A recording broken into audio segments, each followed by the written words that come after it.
Hello, everybody, and good morning, good afternoon, good evening, depending on where you are in the world.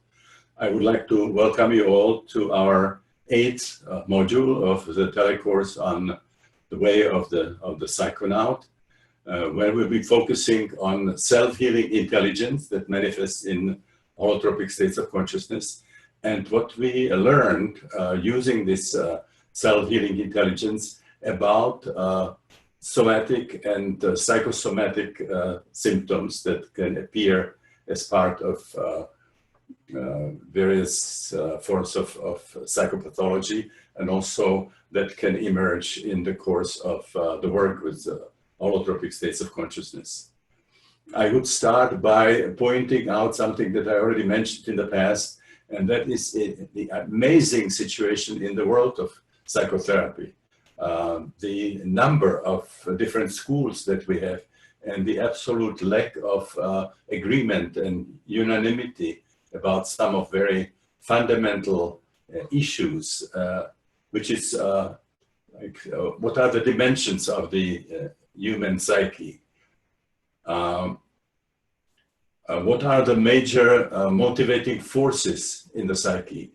Why do symptoms and syndromes appear, and what they mean? And then the very important question, of course, what is the proper way of dealing with emotional and psychosomatic problems that our patients bring to therapy? And there's also a lack of agreement about the goal of psychotherapy. We have the very minimal ambition that was expressed by Freud, who said that the goal of psychoanalysis is to change the extreme suffering of the neurotic into the everyday misery of everyday life. On the other hand, there are sort of more ambitious statements, as for example, Heike Westenberger-Breuer in the International Journal of Psychoanalysis, where she added also relief from symptoms and complaints of the patients, changes in the personality structure, adjustment to society, greater sense of well-being. Now that then we have the major differences in something that's very important part of therapy, that means interpretation. How do we interpret what is coming up in therapy? I would like to mention as an extreme example the book by Patrick Mullahy, which is called The Oedipus Myth and Complex, where he talks about the different interpretations that came out of the work of Freud himself, and then 6 of his followers, which was Adler, Rank, Jung, the next one was Harris Sullivan, and Karen Horney. Completely different perspectives. Now, I would like to use as an example of this problem an episode from my own training analysis. Many years ago in Prague, I was analyzed by Dr. Dosushko, who was at the time the president of the Czechoslovakian Psychoanalytic Association. And there were about 7 of us, psychiatrists, psychologists of just about the same age. And Dr. Dosushkov was in his late 60s, early 70s, and he had a little foible that is that he sometimes dozed off. He fell asleep during the session, and we have to do all kinds of different things to bring him back, to wake him up and bring him into the process. And we talked about it, making jokes, and that it was just generally well known. And besides our training sessions, we also had seminars with him. We could borrow books from his library. We could sort of share some reviews of these books with the colleagues in the group. We discussed case stories and so on, and we could ask questions. And so in one of these seminars, one of us asked just a purely theoretical question: what happens if the psychoanalyst falls asleep? Does the successful psychoanalysis require a psychoanalyst who's fully conscious? Or if I continue free associating, does therapy continue? Is the process interrupted, or should people be refunded because money is so important? Now, Dr. Dosuzhkov didn't say, this kind of thing doesn't happen in psychoanalysis. He knew, we knew, so he had to do something with it. And so he said, yeah, it can happen. Sometimes you are tired, you didn't sleep well, you are physically exhausted, you're recovering from a flu. It can happen. But if you are in this business for a long time, you develop this sixth sense. You fall asleep only when the stuff that's coming up is irrelevant. If something really important comes, you wake up and you are right there for your analysand or for your client. Dr. Dosuzhkov was originally from Russia and was a great admirer of Ivan Petrovich Pavlov, who got the Nobel Prize for the discovery of conditioned reflexes when he was working with salivating dogs. And Pavlov very frequently talked about the inhibition of the cerebral cortex and the fact that sometimes it can remain a waking point. Like example would be hypnosis, where the cortex is inhibited, but there's a waking point, and through this, the hypnotist can communicate with the client. So, very favorite example of Ivan Petrovich Pavlov was a mother who can sleep through heavy noises, but she wakes up when her own child starts moaning. And so he said, well, it's just like Pavlov's mother, when something important comes up, you wake up and you are right there. Now there's a problem. Even if we agree that the analyst can develop that kind of capacity, the question is what is relevant, what is irrelevant? And that, of course, depends on the school that the therapist belongs to, and also could bring some personal bias. So that I had a Frommian therapist or a Rankian therapist or somebody who was trained by Karen Horney, they would have waking up at different parts of my narrative, and in other parts they would allow themselves to fall asleep.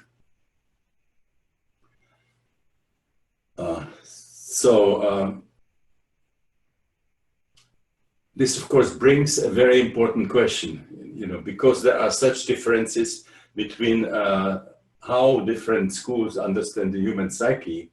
The question is, which of them has the most correct understanding of the psyche, and as a result of it, presents the best interpretations. That, if there is anything to the work with interpretations and what we are doing in psychotherapy, that would mean that there would be a school that has the best understanding. They would give the best interpretations and should show the best therapeutic results. So the schools of psychotherapy should be sort of placed on a curve, descending or ascending curve, depending on their therapeutic results. And the best school would be at the top of the curve, and then they would be arranged on the descending curve, depending on how far they depart from a correct understanding. Now, unfortunately, this doesn't happen. I don't know any study of therapeutic results that would show that there is a very clear superiority of the therapeutic results of a particular school. Actually, the studies that were done show that there was not a significant difference between the different schools. And there are more differences in therapeutic results inside of the school. So it's known that there are better therapists than others. And it's very likely it has nothing to do with what the therapists think they are doing. It's probably something involved in successful verbal therapy that has very little to do with what the therapists think they are doing. There could be factors like the quality of the human encounter between the therapist and the client, or the feeling of the client of being unconditionally accepted by another human being, very likely for the first time because they did not have it at home. There could be also the fact that the patient who is in therapy develops a higher tolerance to the symptoms because they pay active attention to the symptoms and to the work of their unconscious, because they are trying to collect the material that they bring into therapy. And this could give more chance to certain self-healing movements in the psyche. And then we, of course, have also what I described earlier in the earlier module as the Jean Valjean phenomenon, that no matter what we are doing with the client, what the interpretations and the strategies look like, we can provide a significant correction in the interpersonal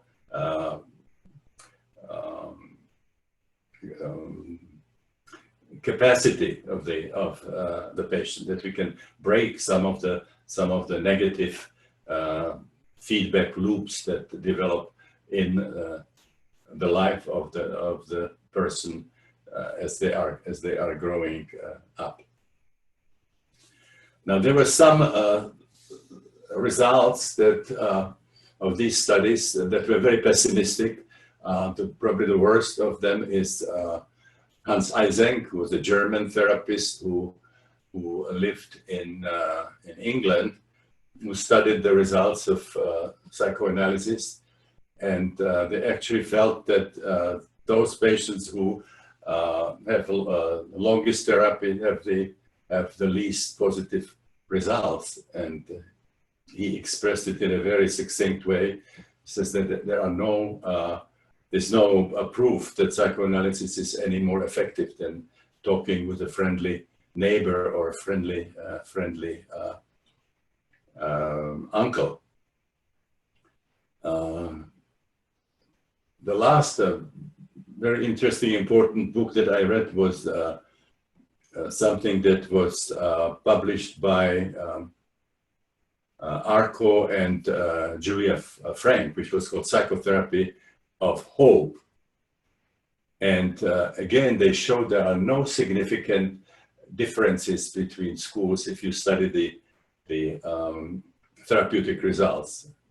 Of course, in and of itself, it's a very challenging task trying to measure these results, but the meta-analysis have shown that there is some difference between the patients who receive therapy of some kind and those patients who are on the waiting list, but that there are no significant differences between the schools and even between novices in therapy and therapists who are experienced.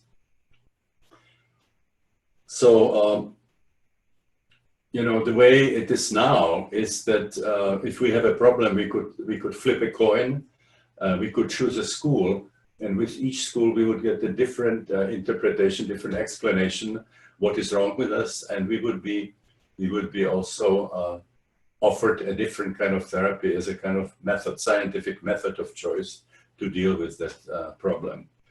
And this would happen not only if we are talking about therapists with very different philosophical background, like behaviorism and Freudian analysis, but even if you look at the different schools, which were started by people who were initially followers and admirers of Freud, we've seen major differences. So now the question is there an alternative? And I would like to talk about an alternative that I believe the work with holotropic states certainly offers. It's actually an approach which was also forecast in Carl Gustav Jung's thinking. Jung didn't believe that the psyche was something that was coming from our brain, that was contained in the skull. The psyche for him was anima mundi, was a cosmic phenomenon. And our individual psyche was kind of teased out of that cosmic fabric. We participate in this cosmic psyche. And because of this, it was impossible to use our intellect to understand the psyche and come with some kind of techniques or tricks to improve its functioning. Because the psyche was cosmic and the intellect is just a part of the psyche that helps us to orient ourselves in everyday life. So the alternative that Jung offered was to create a supportive framework, something like a hermetic vessel in alchemy in which transformation happens, and then offer some kind of a method that would make it possible for the conscious ego of the client to communicate with the self, which would in English be written with capital S, like a higher aspect of the same personality. And the healing then would happen in a kind of dialectical exchange between the ego and the self that would happen through symbolic language, exchange of an interpretation of the symbols. Now, Jung's own method was called the active imagination. Now there was a significant difference between the way Freud worked with dreams and Jung worked with dreams. Jung, let's start with Freud. Freud interpreted the dreams from the past that the patients remembered and brought into therapy. And he didn't seem to be bothered by how old these dreams were. There's one example where somebody who traveled with him in the same coupe of the train told him a dream that had happened 20 years ago, and Freud very promptly interpreted it. And Jung was not satisfied with this. He developed this technique of active imagination, where if the client came with a dream, he asked the client to lie down on the couch and let the process of the dream continued. He wanted to work with the material as if it was emerging from the psyche. We would say in statu nascendi, in the process of being born, if emerging from the psyche. Now, his understanding of this process was that in this active imagination, the contents of the psyche, they have strong emotional charge, and they are close to the threshold of consciousness, would actually be activated and emerge into consciousness and become available for processing. Now, there's a parallel between this concept of the active imagination and the way Freud worked with dreams. He had the idea that we carry in our unconscious very problematic material that's objectionable to the superego or to the sensor. And when we go at sleep, when we fall asleep, the sensor institution is weakened, and this powerfully charged material starts emerging into the psyche, and it would be alarming and it would wake us up. So according to his understanding, dream work, as he called it, would transform that problematic material into a dream that would kind of confuse the sensor, would cover somehow the real meaning of the dream. Now, because of this, the dream would be what he called via regia, a royal way into the unconscious, because if we work with dreams, we work by definition with something that's emotionally important, because otherwise it simply would not be found dangerous or alarming and would not have become a dream. So if something becomes a dream, it has to be something emotionally relevant. And something very similar happens in active imagination, that the content has to be sufficiently emotionally charged, but it also has to be in a certain position to the threshold of consciousness. Now, Jung saw the self as a central archetype in the collective unconscious, something that has a task to bring order, bring organization and unity. And he called this process the individuation process. In other words, this higher aspect of ourselves has a certain plan for us and will guide us in a certain direction. There's a future goal into which it is taking us. Now, in holotropic therapy, the same mechanism is happening, only much more intense because of the state that is created by faster breathing and by evocative music. So our experience has been that if we enter a holotropic state of consciousness, whether it's a psychedelic session or a session of holotropic breathwork or episode of spiritual emergency, that again, the material which is emotionally strongly charged or cathectic, as Freud called it, and is in the close position to the threshold of consciousness in this particular situation will start emerging and will become available for processing. Now it will thus being sort of determined automatically what is relevant, what is not relevant. This is not something that comes with a perspective or conviction of a particular school, but it is a built-in biochemical, physiological mechanism that in this kind of a situation, the emotionally important material will start surfacing. And there would be other issues in the unconscious that have also strong emotional charge, but they would not be ready on that particular day. We might have to wait a session, 2 sessions or more before that material, although it's emotionally charged, will come into the kind of a position to the threshold of consciousness that will be available for processing. So we talk about it as a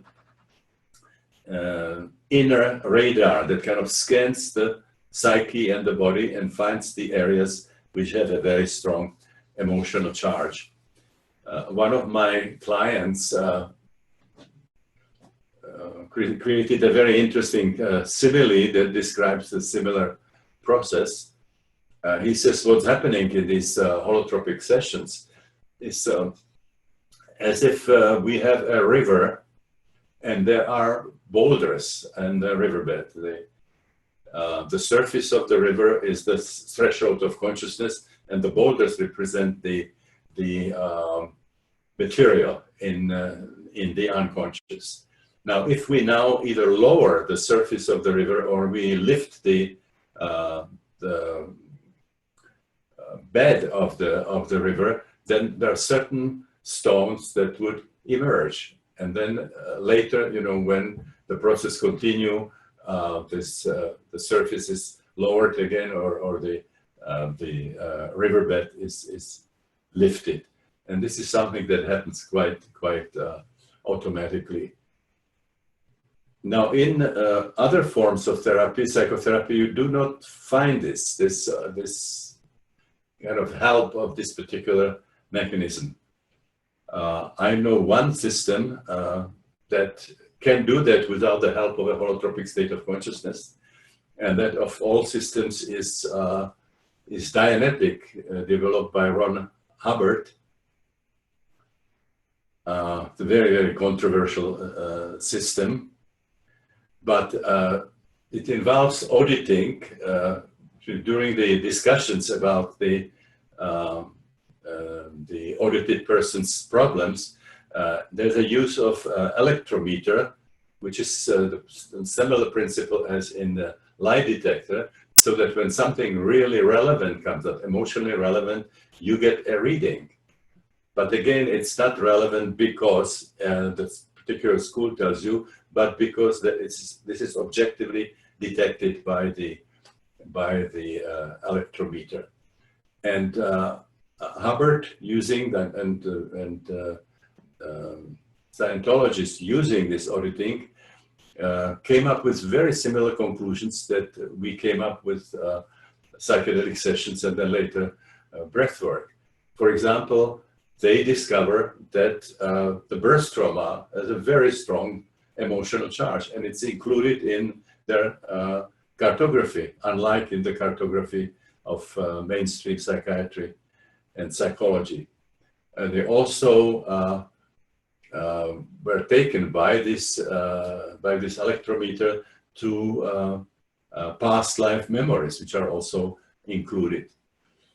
They also find the importance of physical traumas. Hubbard actually talked about the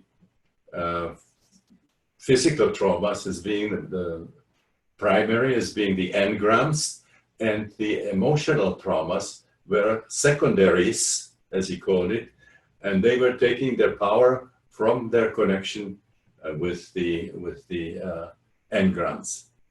So again, something that we'll talk more about, that the important role that physical traumas have as psychotraumas, and then, particularly the birth trauma, which is a major complicated trauma, which has many levels and many facets.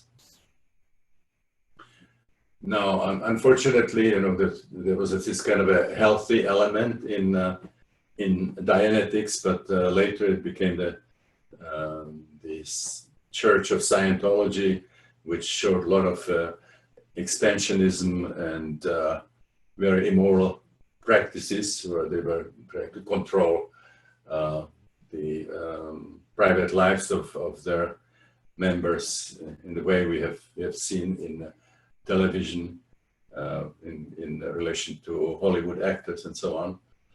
And then there was another aspect of Hubbard's work, which was got involved in very, very wild fantasies about the Galactic Federation and the role of extraterrestrials on the planet.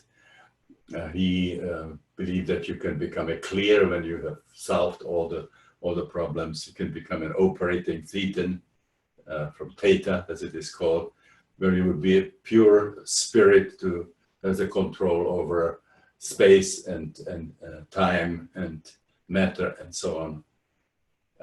But there is this very, very interesting element of actually being able to get objective guidance. What material in the unconscious is really relevant, which is not relevant. And in holotropic states, this kind of inner radar and the inner healing intelligence becomes available without the gadgets, without devices. Now, the different therapeutic schools, as we talked about, and the schools of depth psychology, they differ very much. And what is interesting is that each of the representatives of depth psychology, of the pioneers, focuses on a certain level of the psyche, and has particular acuity in dealing with the material from that level, but then it seems to be has a scotoma or a blind spot in relation to the others, and then tries to explain the other levels of the unconscious using their own conceptual framework. So Freud remained limited to postnatal biography and the individual unconscious. He was not able to understand the full power of the birth trauma, although he, for a very short time, he was thinking about it. He was trying to reduce parapsychology and spirituality to biology. He never had any real understanding of spirituality, of religion. He was reducing religion to religious ritual and comparing it with obsessive compulsive neurosis and so on. He never accepted the Jungian concept of the collective unconscious. Now, Otto Rank, who was a real pioneer in that he saw the significance of the birth trauma, although not quite in the way that it emerged from the work with psychedelics and breath work and other rebirthing and other experiential therapies, but he certainly was the one who had this far sight in relation to the birth trauma. But he was not able to accept the archetypal domain, that there is that if the archetypes are phenomena sui generis. He was trying to reduce mythology to birth. For example, the terrible devouring goddesses like Hecate, for example, for him they were derivatives of the birth trauma. Now, Jung, who was able to open the psyche, in such amazing way, the whole sort of collective unconscious in the historical and the archetypal domain, he was not really able to accept that the biological birth is important. There was an interview which was done when he was quite advanced age, by an American interviewer called Evans. And in this discussion, Evans asks Jung, Dr. Jung, what do you think about the work of your follower, Otto Rank, who thinks that maybe birth is psychologically important? And Jung didn't just say, I'm not sure, I'm thinking about it. He laughed, he just poo-pooed that. He says, oh no, birth is not a trauma, birth is a fact. Everybody is born. Well, everybody's born, but some people are born in a couple hours, and in others it can take several days. Children can die in the birth canal, that have to be resuscitated. So this was quite amazing that he had such capacity to see the phenomena in the collective unconscious, and also had direct experiences of that, but never saw any connection between the archetypes, let's say, of the night sea journey or the psychospiritual death rebirth and the kind of encounter with death that we experience when we are being born. Now, there's an interesting perspective on this. Rick Tarnas and myself have given classes in the California Institute of Integral Studies, and also quite a few seminars in Esalen and in Europe and other places. And as part of this course, I am talking about different schools of psychotherapy, Freud, Rank, Jung, and so on. And Rick is showing the astrological charts of these pioneers, and you will find out that their particular acuity in relation to certain areas in the psyche and the blind spots can be somehow seen in their charts. So, for example, both Freud and Jung have Uranus conjoined the Sun, which is the aspect that you would find in pioneers and people who are create paradigm breaking discoveries, aspect of genius and so on. But then Freud's next important aspect is related to Pluto, which is related to the underworld, the underworld, which is mythological or urban or criminal and so on, and also sort of a powerful journey into the underworld. And he used as a motto in his introductory lectures to psychoanalysis verse from Virgil's Aeneis, which was Flectere sine queo superos acheronta movebo. If I cannot move the gods, I will stir up the underworld. And his description of the id was like the cauldron of seething, primitive instincts and so on. Now Jung's second most important aspect in his chart was a square between the Sun and Neptune, which is his tremendous sensitivity to parapsychology, to spirituality, mysticism, the collective unconscious, and so on. So this is very, very interesting that there are such fascinating correlations between archetypal astrology and the way that we are capable to see the psyche and work with the psyche. And I will bring Rick in one of the future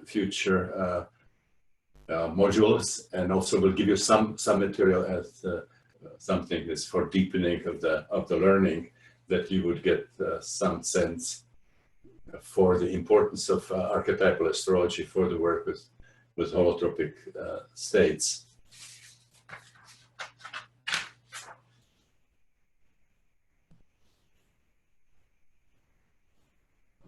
So if we want to have a really effective system of psychology, of psychotherapy, that gives us a deeper understanding of where emotional and psychosomatic problems are coming from, and also what we can do effectively in treating them, we need a cartography of the psyche that would show the psyche in its full dimensions, and also the full capacities, for example, for extrasensory access to information and so on.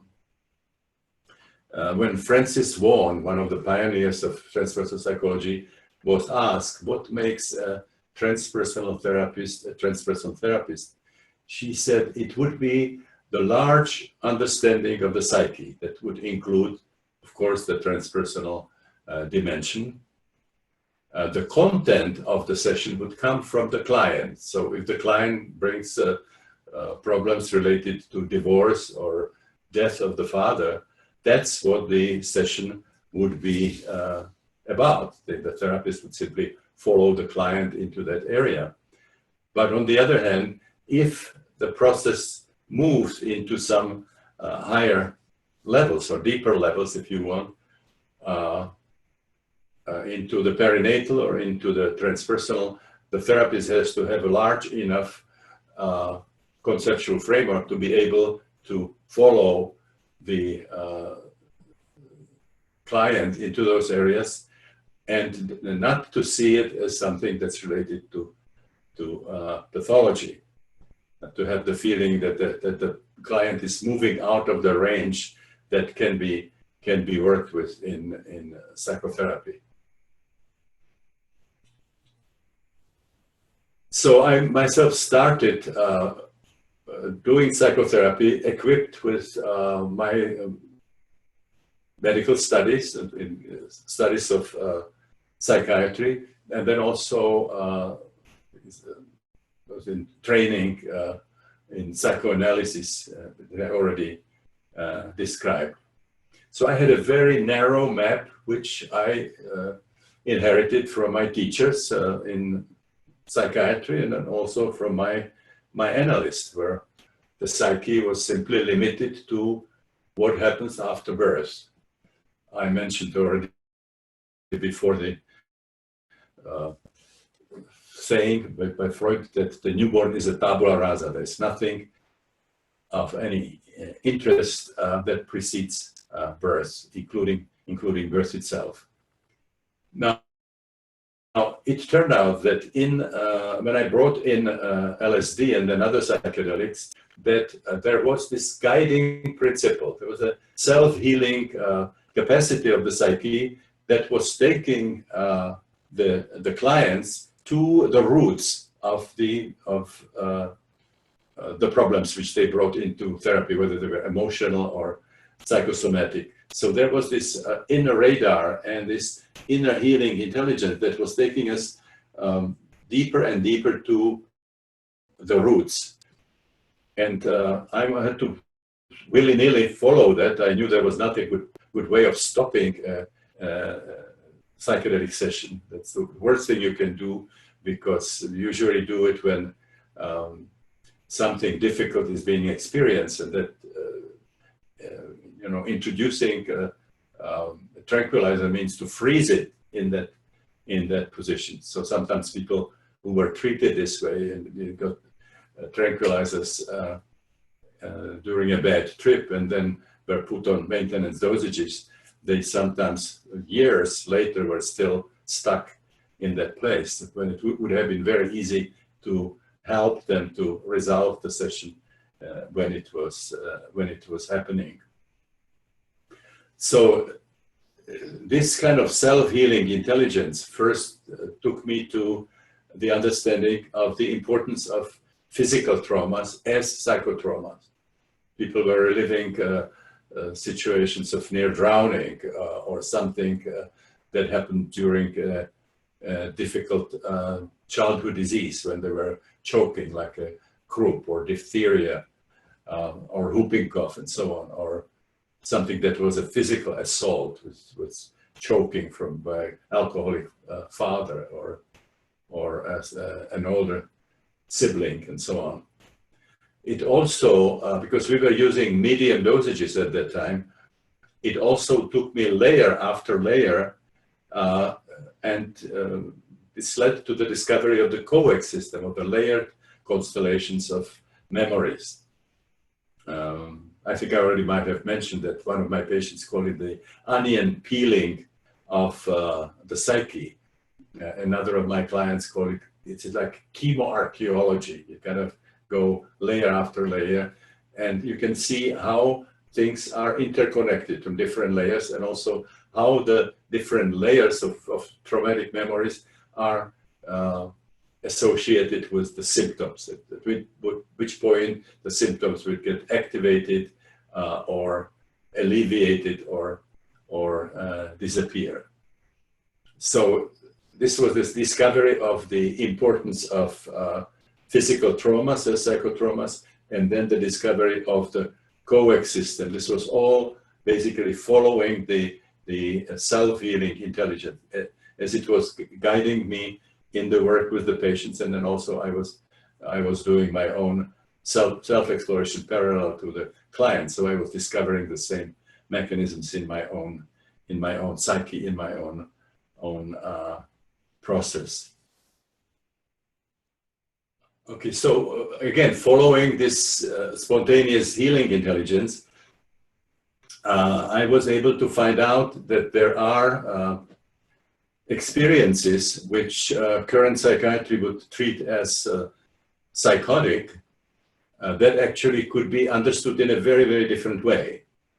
That they would be some combinations of biographical material, but then also the perinatal material, which suddenly appeared to be a normal constituent of the psyche, and then some transpersonal, spiritual, mystical experiences.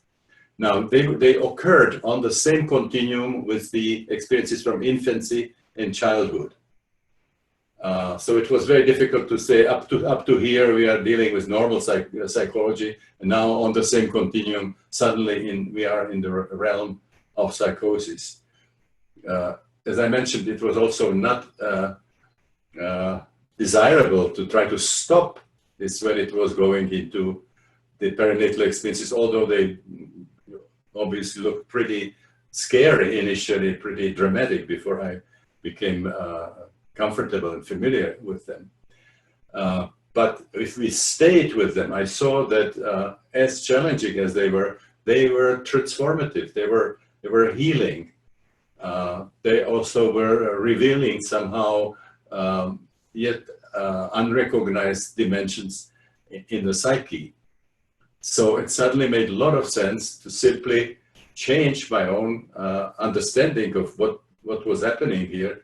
That this was not a work of some kind of pathological process yet to be discovered by future research, but these were basically experiences that were emerging from the depths of the psyche. They were normal, germane kind of constituents of the psyche. So it turned out that they can be healing, they can be transformative.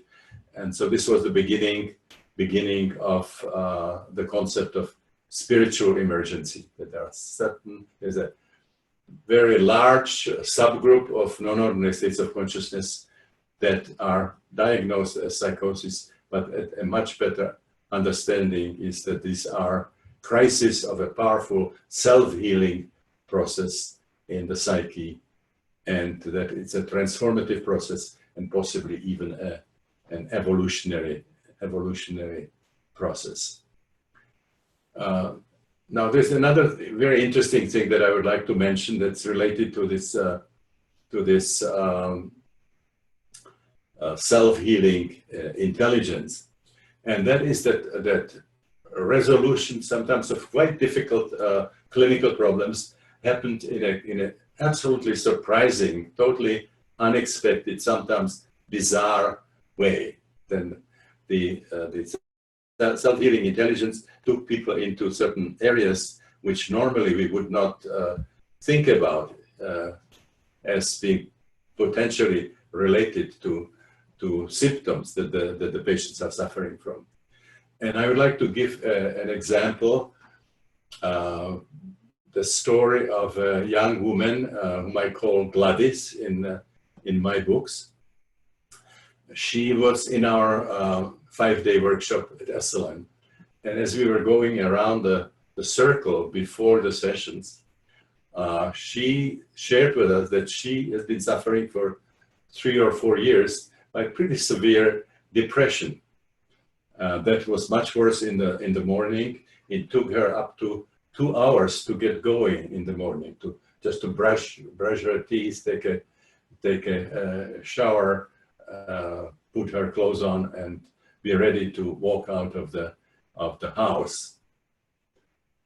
Now, in these 5-day workshops at Esalen, each of the participants had 2 sessions in which they were in the role of the breathers, and 2 sessions in which they were, as we call it, sitter, for lack of a better term, because those people have to do more than just sitting. So in the first session, she experienced a lot of traumatic things from her childhood and infancy, and there were elements also that had to do with her birth. Then in the second session, she went much deeper, and was very, very powerful experiences of birth. But the session was not as resolved as we would have liked to see it.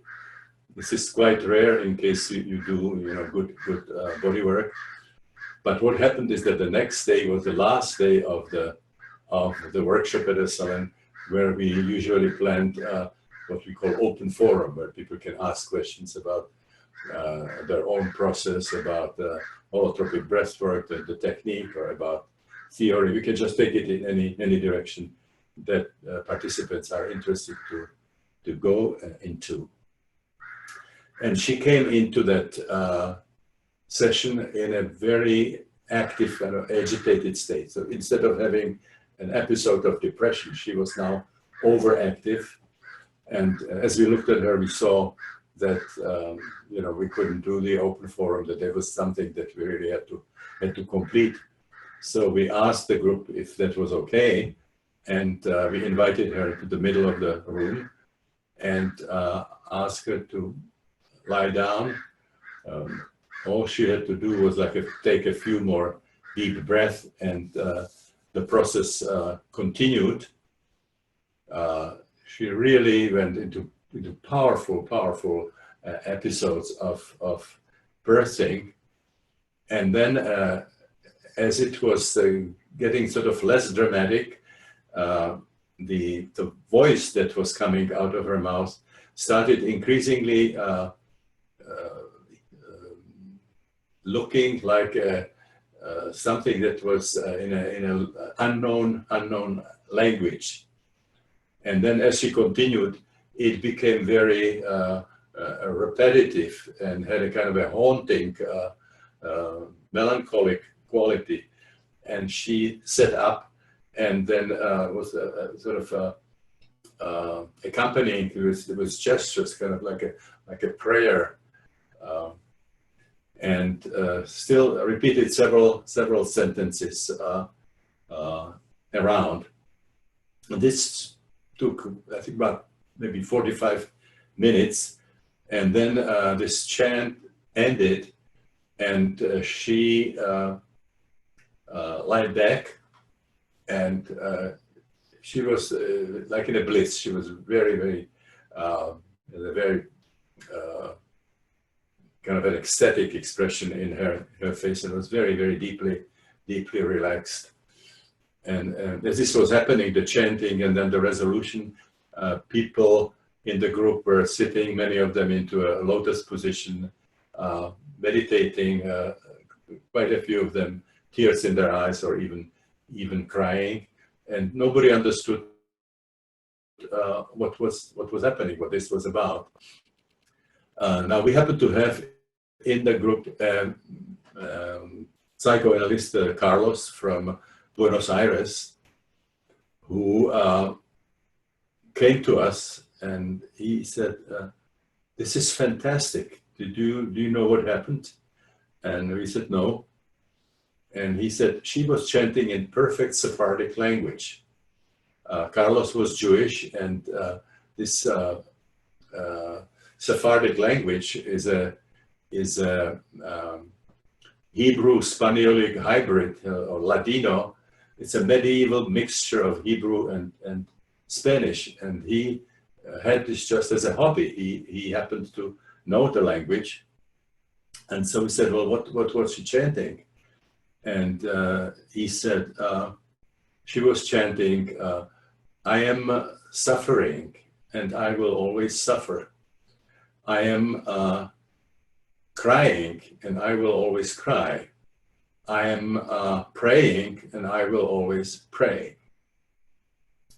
Now, I don't think you find in any handbook of psychiatry that you can heal depression by letting people chant Sephardic prayers, but this is exactly what happened with Gladys. We had a chance to see her twice later in conferences, in psychological conferences, and the depression never came back. So it was something that was resolved in these 2 sessions, and that very powerful follow-up with the Sephardic prayer. Now we have seen other instances of quite remarkable healing, and until this day, I don't understand what actually happened. Now this was a very different, or has been a very different situation from what I knew from psychoanalysis, where people are in therapy for years, and they can give you lectures how their problems are related to their childhood, to the early cannibalism, to toilet training, to the Oedipal situation, and so on. And not much happens with the symptoms. I've seen patients after 20 years still having the problems that they brought into therapy, but now they could give lectures why they have the problems, but it didn't have a lot of influence on the problems. What we see more frequently in psychedelic sessions or in the breathwork, that a major change happens, but we have absolutely no clue what that was about or why that happens. So if the question is, good results without understanding or good understanding without much result, I would take the former.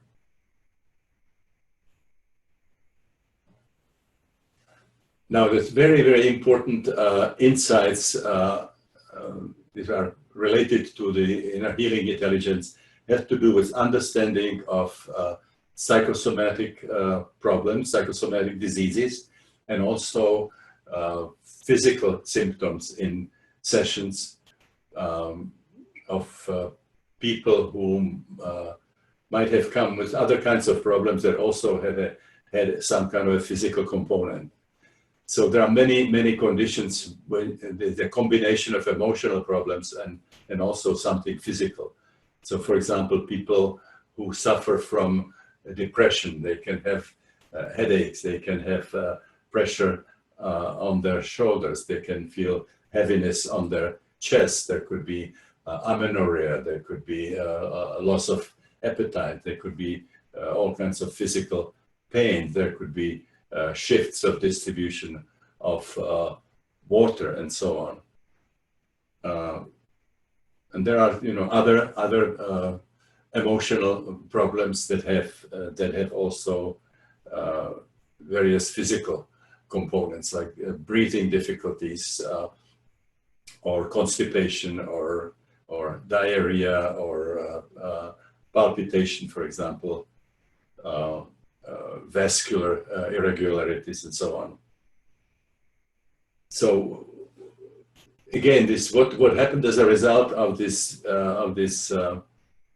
self-healing intelligence, that when people brought some kind of physical symptoms into the therapy with non-ordinary states of consciousness, or emotional problems that also had some kind of a physical component, the inner healing intelligence always found some physical problems as a root of those symptoms. So this is an interesting question. So in schools of psychology, psychotherapy, it's usually seen so that either the physical problems are secondary, they are sort of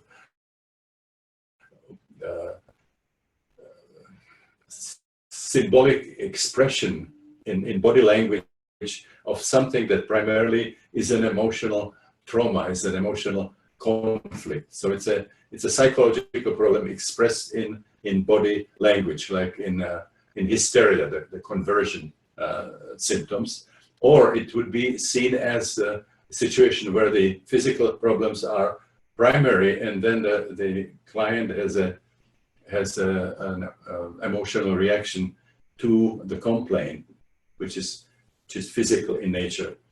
Now, this shows a radically different understanding, which is that there are problems which are physical traumas, but they're also simultaneously psychotrauma. So we don't have the need to determine what is primary, what is secondary. Very frequently it comes as a package, because serious physical trauma is also a psychotrauma. So we see that physical symptoms, like let's say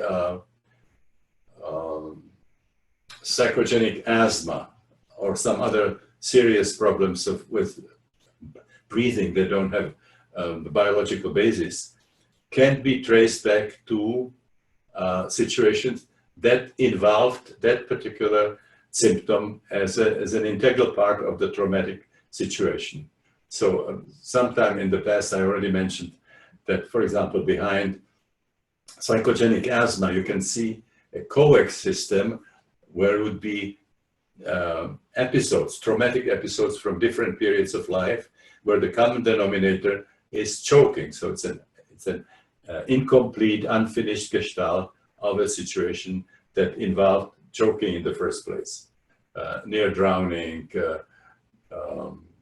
attacked, being choked, being strangled, various diseases that interfere with breathing, like the pneumonia or the diphtheria, inhaling, choking on a foreign object that was inhaled, and so on. And then the deeper layer being the choking birth, and then very likely also a past life experience that would somehow involve interference with breathing. In the same way, if we have a kind of a psychogenic or psychosomatic pain, where there is no finding on the X-rays, there's no post-traumatic situation, it's simply a chronic pain in different parts of the body, including head, of course, that the automatic healing intelligence takes us to a series of events from different periods of life that were actually painful events. And then it can take us to birth as a major source of pain for the future. And then many of the past life situations also involve pain, like wounding in a battle, or torture chamber of the Inquisition, and so on. So there are emotional situations that include also physical symptoms, as I already mentioned. There are other primarily emotional conditions where the physical component is very strongly expressed. One of these would be hysteria, where we have a variety of physical symptoms that seem to be almost like a primary element in that condition. So there could be things that involve the extremities. There could be paralysis of the extremities. There could be anesthesia, hysterical anesthesia. There could be temporary loss of vision, of sight. There could be aphonia, which is a loss of voice.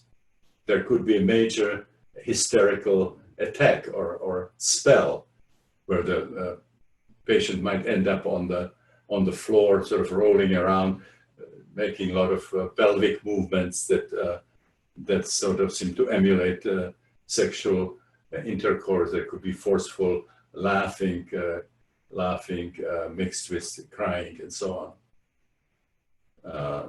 So I mentioned, when we talk about different forms of emotional and psychosomatic problems, that we found that the final stage of birth, where the head is emerging, and you had a kind of an arching. This is a very typical symptom.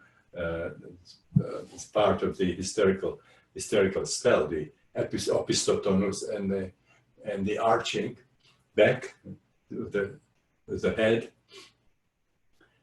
So that's again, that's a very, very physical basis of the hysterical seizure. So the hysterical seizure is not something that is generated just by some kind of a emotional trauma or emotional conflict, but it's something that's related to a coexistence that also involves a very, very physical component, particularly the situation of birth. Now, there's a category of conditions which are physical, but the psychological component is so strong that even the medical profession talks about them as psychosomatic diseases. So this is, for example, the peptic ulcer. It could be ulcerous colitis or oversensitive colon. This could be hypertension, which is psychological, not related to anything biological. It could be a migraine headache, psychosomatic asthma, and even skin problems such as eczema or psoriasis. Now, there are many different positions, many different interpretations of what it is, what's happening in the psychosomatic diseases. But basically, there are three major theories. There is a theory which is called specificity theory, where there's the idea that there are some kind of specific psychological reasons for certain forms of psychosomatic diseases. So these are usually psychoanalytic interpretations that are using the usual Freudian concepts of fixation on different stages of libidinal development or ego development, then a regression to a zone, the called erogenous zone, that has a strong emotional charge, and then this then leads to the psychosomatic disease. This could also be certain interpretations that are trying to find link between psychosomatic diseases at the personality type, like the personality A and B, or the relationship between cardiovascular problems and the kind of managerial disease, which is the stressful situation in which a very responsible manager can live. So those are the specificity theories.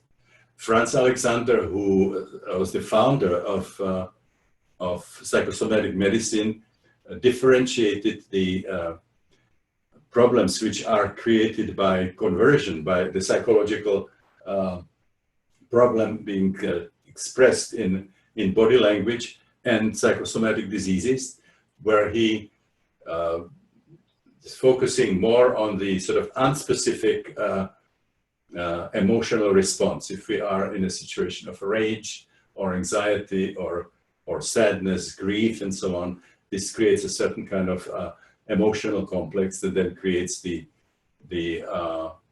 psychosomatic disease, but without any specificity. In other words, these symptoms would not have a symbolic language the way it can be found in hysteria.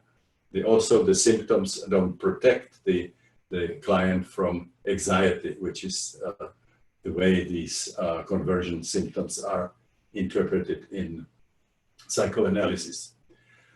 So the second category of interpretations is the non-specificity models, where the idea is that there is a sort of a general emotional activation. A lot of it was related to the work of Hans Schey, who showed that there is a certain specific response to stress that involves cardiovascular activation and then activation of the adrenal hormones related to stress. So the idea is that there is no specific relationship between these psychosomatic diseases and the triggers. And there's a third category of interpretations that focus on the actual reaction of the person to stress. So the idea is that when we get into specific situations, that each of us has certain disposition to respond in a certain part of our body. So there are cardiac reactors, there are gastric reactors, there are sort of hypertensive reactors, and so on. So those are the three major theories, basically moving between the specificity, unspecificity, and then the reaction patterns of the people who are having these psychosomatic disorders. So now what did we learn from the work with holotropic states?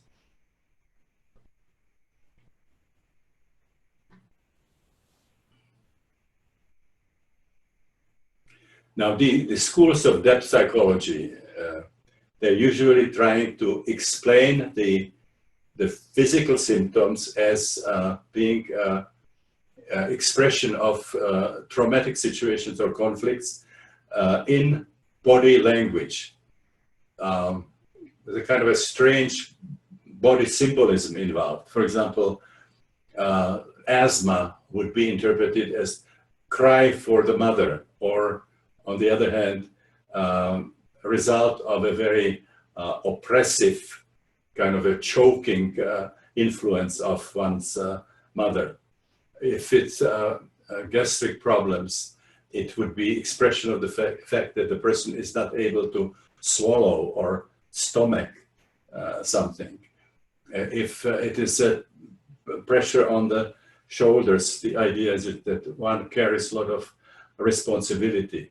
If it's pressure on the chest, it's the heavy sadness that generates the actual physical feeling of heaviness.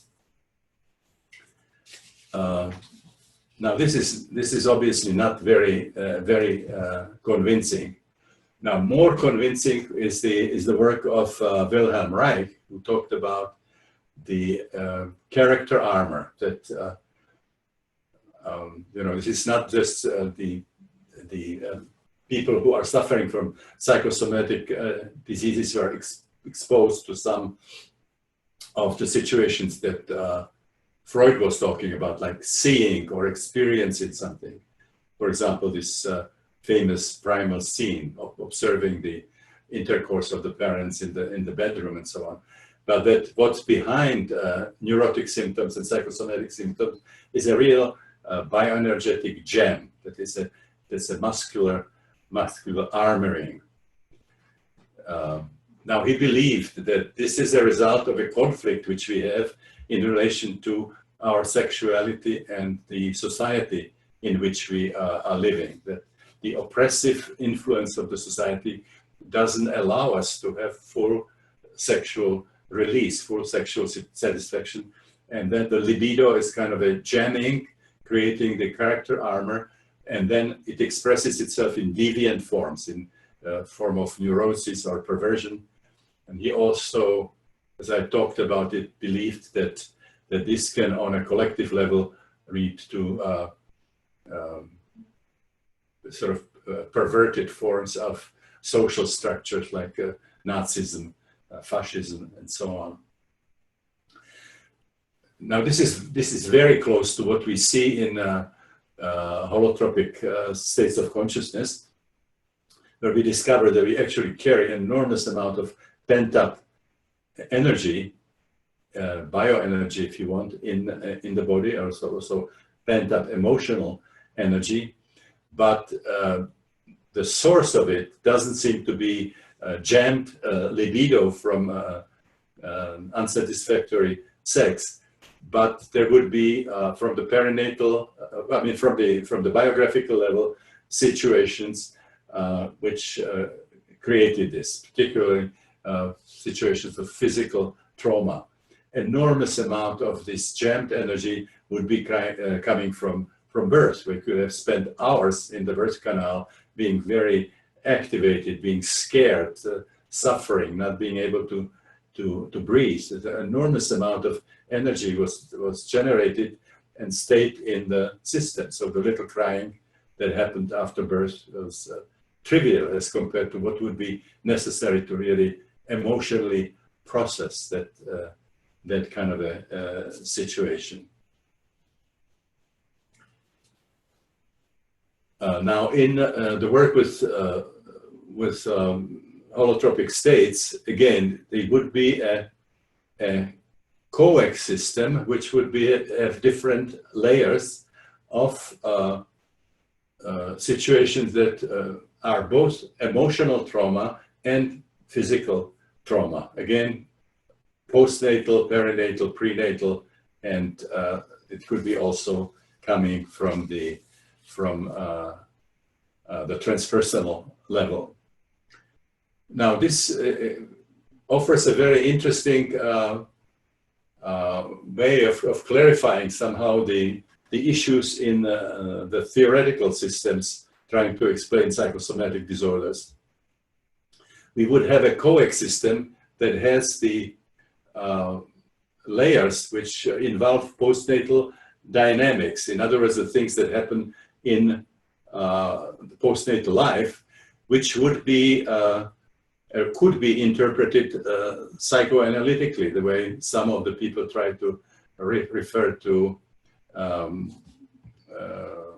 as sources of psychosomatic disorders. But there would also be the deeper level, which is the perinatal level, where we have a combination of an enormous unspecific stress. We talk about the unspecificity theory of psychosomatic disorders. So there would be one potential element in psychosomatic diseases, which would be postnatal and could be sort of interpreted psychologically with the application of the Freudian interpretation of some of the schools related to Freud, and then we would have the perinatal level with a combination of the really unspecific stress and then potential accentuation of the difficulties in certain areas. For example, the head would be something that's primarily engaged in the birth process. Certainly, if we are talking about something that involved problems with breathing, birth could be a major source of those difficulties. Also, the pains in specific parts of the body could be the specific contribution of birth. And there could be another component of the coax system that would be transpersonal, let's say past life experience, where the part of the body that would be involved would reflect the nature of the traumatic situation from a previous lifetime. For example, many people describe wounding in a battle, or describe a situation of torture, the Inquisition, or the concentration camp, or some interrogation that used violence and so on. So anyway, so we have a very kind of interesting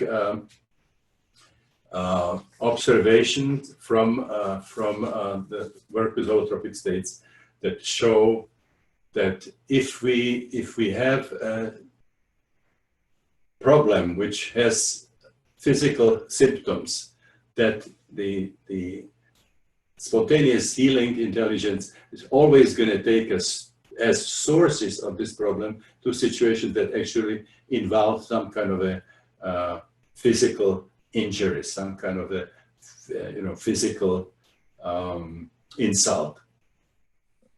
Okay, so I would like to go from here to the last thing that I would like to discuss, and that's the issue of the body work that we do at the end of psychedelic sessions or at the end of holotropic breathwork sessions. Occasionally in the middle of the holotropic breathwork sessions, but that's that's quite rare.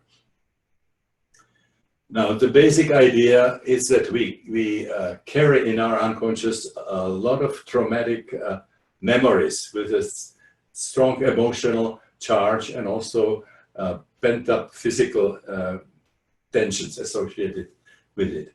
Now, if these symptoms are close to the surface, they can cause, serious symptoms. But even if they are deeper in the psyche, they, in their interaction, they can function as a kind of distorting lens that changes in a very negative way how we perceive the world and how we perceive ourselves, how we feel, how we operate in the world. Now, if this material, strongly charged, comes close to the surface of our consciousness, to the threshold of consciousness, it creates symptoms.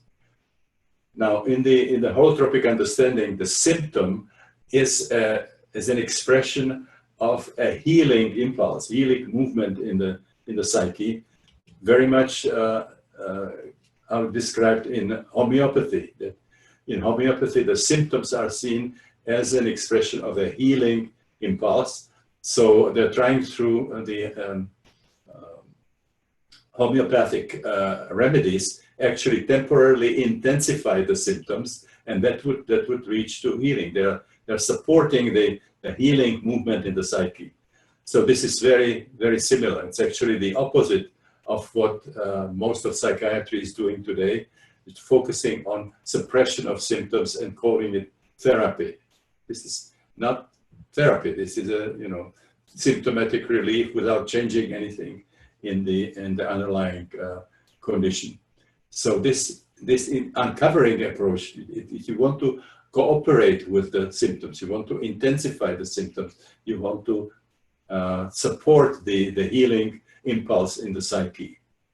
This is something that Fritz Perls, for example, introduced in Gestalt therapy, that if you start from the symptoms, you're trying to draw them out.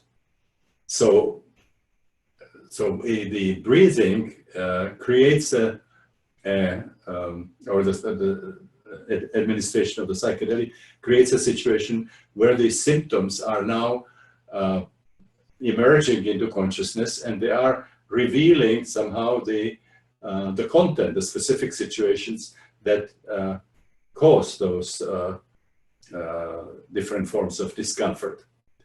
Now, ideally, in a psychedelic session or a holotropic breathwork session, that process is completed. So at the end of the session, an important element emerged out of the unconscious, was made fully conscious and was expressed emotionally and expressed in the body. Now, if that doesn't happen, and we'll talk about it more when we talk about holotropic breathwork per se, when it doesn't happen, then we come to the participant in the workshop or the person in the psychedelic session, and we try to find out what the symptoms is, and then ask the person to do something to intensify the symptom, and then we do something from the outside to intensify it further. The idea is, if you have a symptom, there is more of the same in the unconscious. If in whichever way this can intensify to such an extent that your conscious experience matches the unconscious content, then that problem ceases to exist. So what we don't want to end up with is a situation where the material is not in the depths of the psyche anymore, when it is held down by the defense mechanisms, but still creating some troubles, and the full expression. We don't want that these contents from the deep unconscious end up close to the surface. So the problem is never that you experience too much. If there is a problem after sessions with holotropic state of consciousness, it's always that something remained unfinished. Something is close to the surface but did not get completed. So these are the most important lessons. Just the existence of the self-healing intelligence is extremely important. And as I was trying to convey, it solves the impossible problem of the verbal schools of psychotherapy to try to find out what is relevant, what isn't relevant, how to interpret. We just give the healing activity to the organism itself, and we become of what Jung called co-adventurers. We are trying to find the best way of supporting that process, which is already happening. And as we follow it, it shows us things like the existence of the coexistence, the importance of the physical traumas, and also reveals the existence of additional domains in the psyche which are not part of the current model in psychiatry and psychology: the perinatal domain and the transpersonal domain, the vast realm of the collective unconscious. So thank you very much for your attention, and we'll continue next week. Thank you very much.